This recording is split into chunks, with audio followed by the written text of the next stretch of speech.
students, in this part 9 of determinant, I am going to discuss about Cramer's rule. Solution of system of linear equation. Cramer rule के द्वारा solution of system of linear equation पे बात करने जा रहे हैं। अब यहाँ पे ध्यान रखिएगा बाय यूजिंग डिटर्मिनेंट, क्योंकि हम डिटर्मिनेंट टॉपिक पे बात कर रहे हैं। तो by using determinant solution of system of linear equations, Cramer's rule. ठीक है, तो क्रेमर रूल है क्या, आइए हम लोग जाने क्रेमर्स रूल।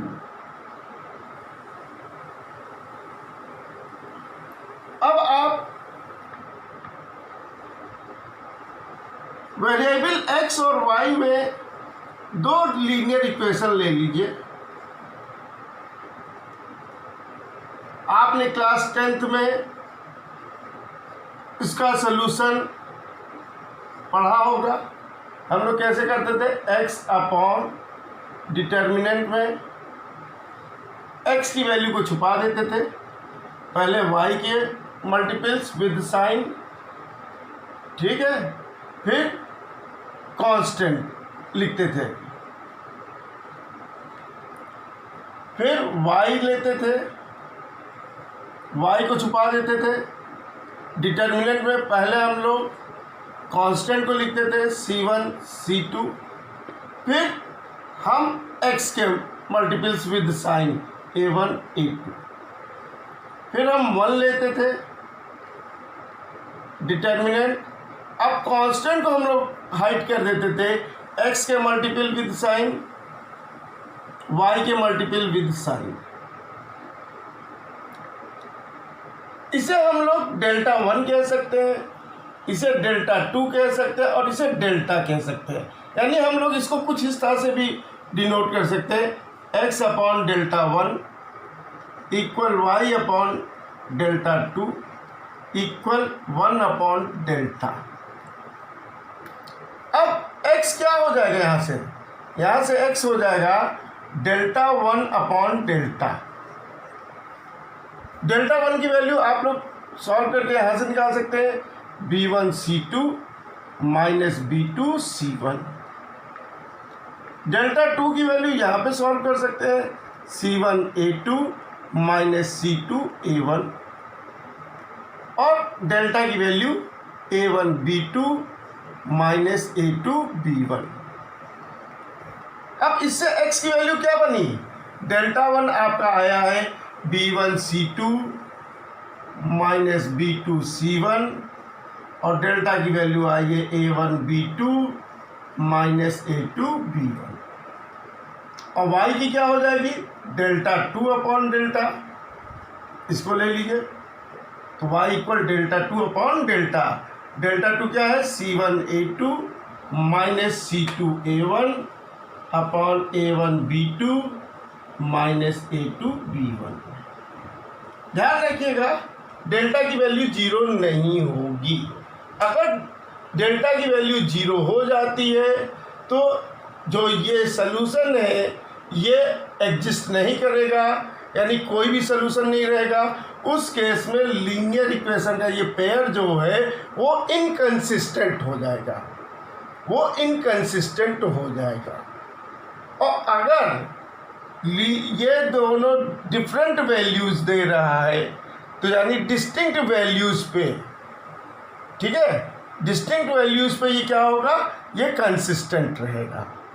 तो x और y के डिस्टिंक्ट वैल्यूज पे ये pair of linear equation consistent होगा, और अगर डेल्टा 0 हो गया तो ये पेयर ऑफ इक्वेशन इनकंसिस्टेंट हो जाएगा। क्लियर है बात। अब अगर 3 वेरिएबल्स में सिस्टम ऑफ इक्वेशंस लिखा हो, लीनियर इक्वेशंस लिखा हो, तो उसे कैसे सॉल्व करेंगे। डिटर्मिनेंट आप पढ़ ही चुके हैं, डिटर्मिनेंट की वैल्यू आपको निकालने आती है। अब मैं आपको सिस्टम ऑफ इक्वेशन सॉल्यूशन बता रहा हूँ किस मेथड से। क्रेमर रूल से कैसे सॉल्व हम लोग करेंगे। आइए देखें हम लोग ये a1x plus b1y plus c1z plus d1 equal 0, a2x plus b2y plus c2z plus d2 equal 0, a3x plus b3y plus c3z plus d3 equal 0। ये हमें सिस्टम ऑफ इक्वेशंस दिया है 3 वेरिएबल्स x y z में, 3 variables x y z में। अब delta ले लीजिए। पहले डेल्टा के लिए क्या करेंगे हम लोग, x y और z के मल्टीपल कोफिशिएंट से डिटरमिनेंट बनाएंगे। तो ये a1 a2 a3 b1 b2 b3 c1 c2 c3। फिर हम लोग क्या करें, डेल्टा 1 ले लें। डेल्टा 1 में क्या करेंगे हम लोग, अब जो x का मल्टीपल जिस जगह पे था, जिस कॉलम में था, वहां पे हम कांस्टेंट्स को लगा देंगे, उनको हटा करके कांस्टेंट्स को लगा देंगे। यानी d1 d2 d3 b1 b2 b3 c1 c2 c3। अब आ जाइए, ध्यान से देखिएगा, डेल्टा 2 क्या हो जाएगा। अब हम लोग क्या करेंगे, बिल्कुल सही, हम लोग अब y का जहां पे मल्टीपल कोफिशिएंट लिखा था उस कॉलम में उन एलिमेंट्स को हटा करके उसकी जगह कांस्टेंट्स को लिख देंगे। यानी हम लोग कैसे लिखेंगे, ध्यान से देखिए, a1 a2 a3 d1 d2 d3 c1 c2 c3। और डेल्टा 3 क्या होगा, डेल्टा 3। अब आप लोग अच्छे से समझ ही गए होंगे क्या करना है हम लोग को।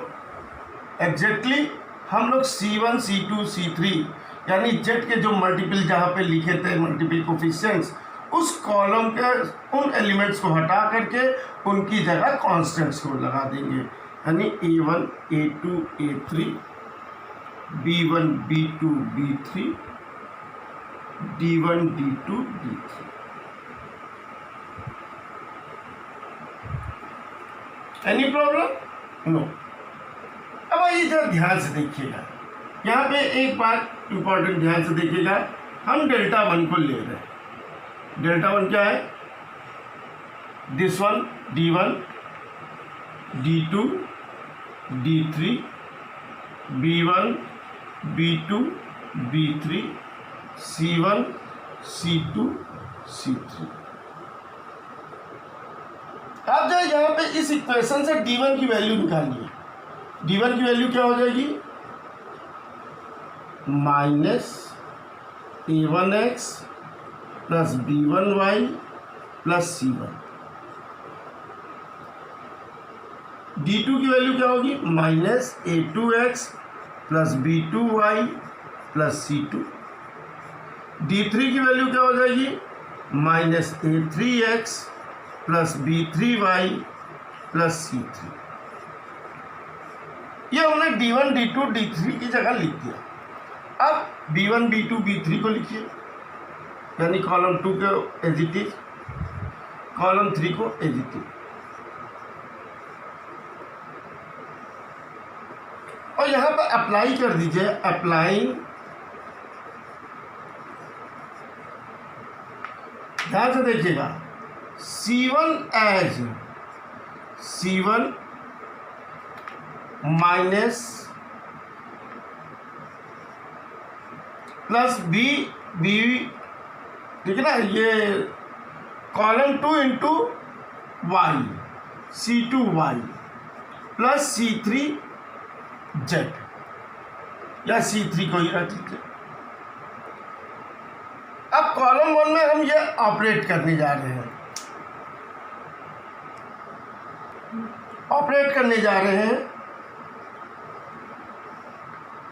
अब देखिए ये क्या हो जाएगा, -a1x minus b1y minus c1 plus b1y plus c1।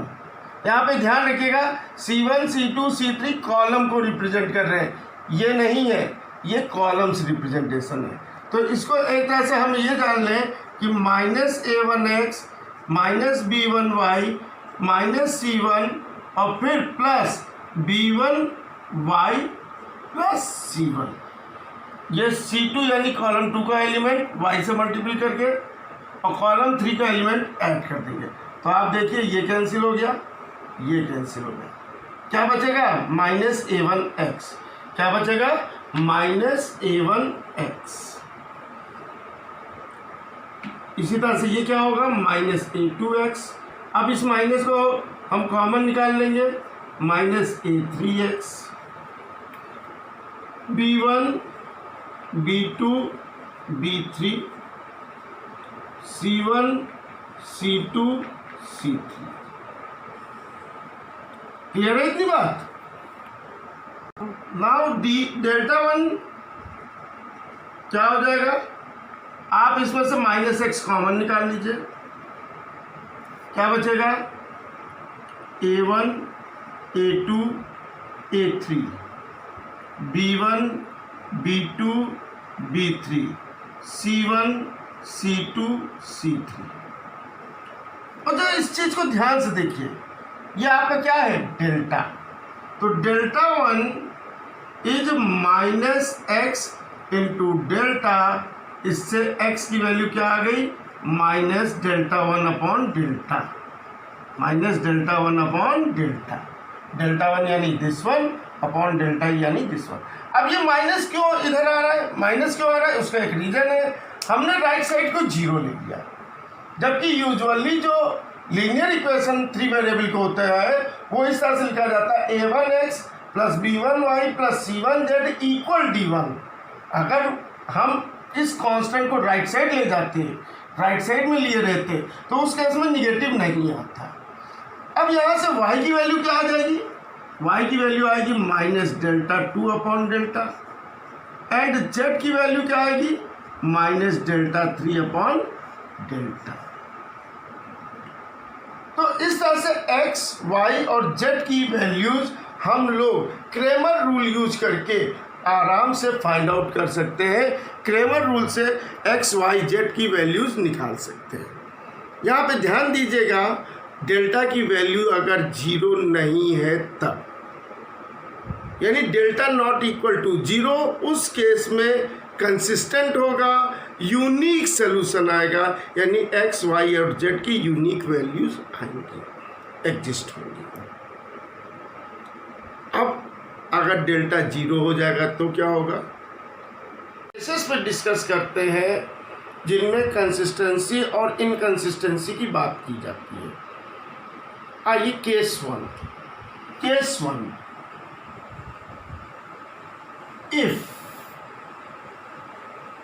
if delta not equal to 0, then x equal -डेल्टा1 upon delta, y equal -डेल्टा2 upon delta, z equal -डेल्टा3 upon delta. System of equations having unique solution,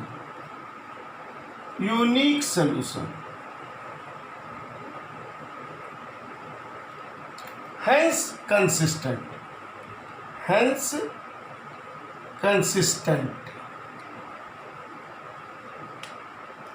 अगर delta की value 0 नहीं होती है तो उस case में x, y, z की ये वैल्यूज आएंगी और सिस्टम ऑफ इक्वेशन का यूनिक सोल्यूशन होगा, यानी x, y और z की यूनिक वैल्यूज आएंगी और उस केस में सिस्टम कंसिस्टेंट होगा। अब केस 2 ले लेते हैं हम लोग। If delta equal 0 and either delta 1 or delta 2 or delta 3 not equal 0. That is, if delta equal 0 and delta 1 not equal to 0, then x equal minus delta 1 upon delta not exist. उस case में ये exist नहीं होगा. और अगर मान लीजिए delta 2 0 हो जाता है तो भी एग्जिस्ट नहीं होगा, क्योंकि 0/0 कोई वैल्यू होती ही नहीं है. 0/0 कोई वैल्यू है ही नहीं. ठीक है, तो उस केस में there is no any solution. There is no any solution.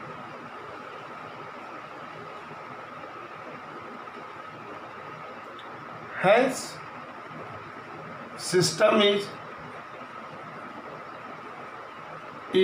inconsistent.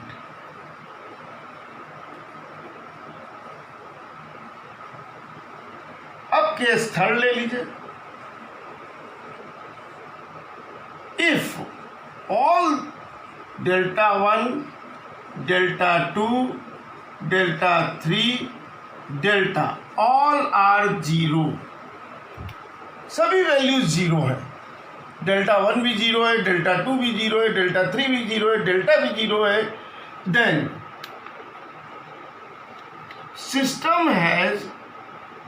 System of equations has infinitely many solution. यानी हाँ, आप x, y और z की कोई भी वैल्यू रखते जाएंगे, वो क्या होगा, वो सिस्टम को सेटिस्फाई कर जाएगा. वो सिस्टम को सेटिस्फाई कर जाएगा. तो इस केस में इनफाइनाइटली मैनी सोल्यूशन हो जाएंगे. Hence system is consistent.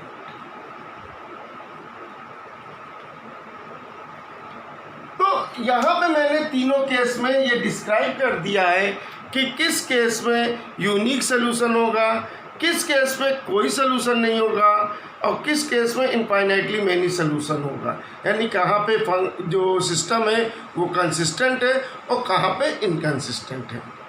Hopefully you understand Cramer rule very well. Do any problem based upon Cramer's rule